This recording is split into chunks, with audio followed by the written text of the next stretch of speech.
Part of $600 billion have been dedicated to one of Saudi Arabia's latest giga-projects, Qiddiya City. And within this project's borders lies the world's very first gaming and esports district, a 183,000 square meter piece of land that they plan to turn into the world's biggest esports hub by 2030.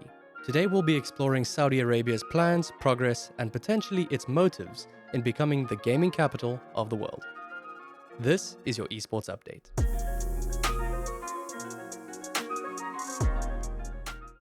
In 2017, the Kingdom of Saudi Arabia announced that it would be dedicating $638 billion to various giga-projects that aim to develop the nation and increase global tourism, with a cool $40 billion going to the construction of Qiddiya City to become a hub dedicated purely to entertainment and thrills. Construction began in 2019, just 45 kilometers southwest of Riyadh, the kingdom's capital. The city aims to house over 500,000 people, have 12 theme parks, 275 rides, and 43 sports facilities, all of which aims to be completed by 2030. However, amongst the theme parks and stadiums, they also plan to build up the gaming and esports district that will host the biggest tournaments in esports, be home to the best esports organizations, and have a capacity of 73,000 spectator seats across multiple venues. But how will they actually pull this off? Well, first things first, they need to build the infrastructure and facilities. The Qiddiya City project plans to build 4 esports arenas of varying sizes, along with hotels, restaurants, and brand new offices for 30 esports organizations to establish their headquarters firmly within the new global center of gaming. Alright, so the infrastructure is sort of solved, but how do they get people all around the world to actually show up? Well, with even more money.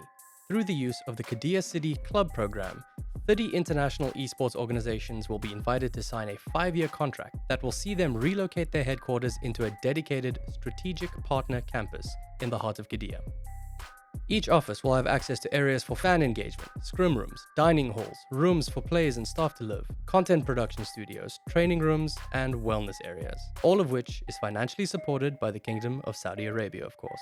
And what are the extra benefits of this contract, you might ask?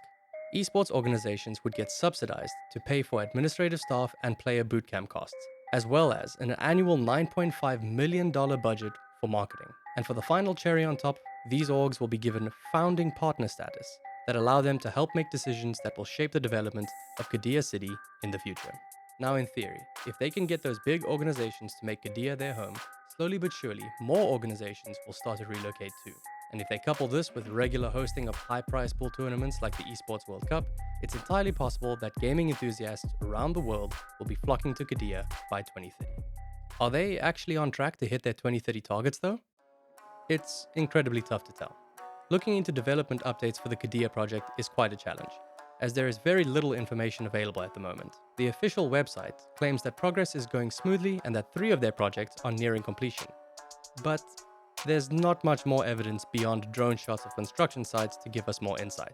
Even looking at satellite images of the project site, it appears that the main theme park compound is well underway, but it's tough to see anything around it that resembles the high-tech gaming district as it's presented in the marketing. Now that we've explored the how of Qiddiya City being built, we need to shift our focus to something more important: the why.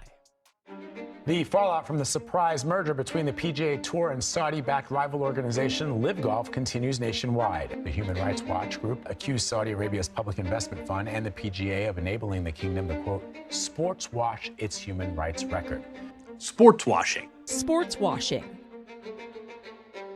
This is not the first time that Saudi Arabia has been criticized for using sports to distract the world from its constant human rights violations. The kingdom received backlash for the founding of sports leagues like the Saudi Pro League and Live Golf that was proudly throwing around monumental amounts of money to superstars like Cristiano Ronaldo, all in an effort to clean up their global reputation and increase tourism.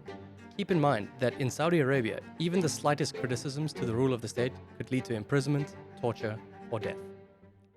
And simply being a woman affords you significantly fewer rights and respect in the eyes of the Saudi government. When confronted with these criticisms, Saudi officials are mostly dismissive of the idea.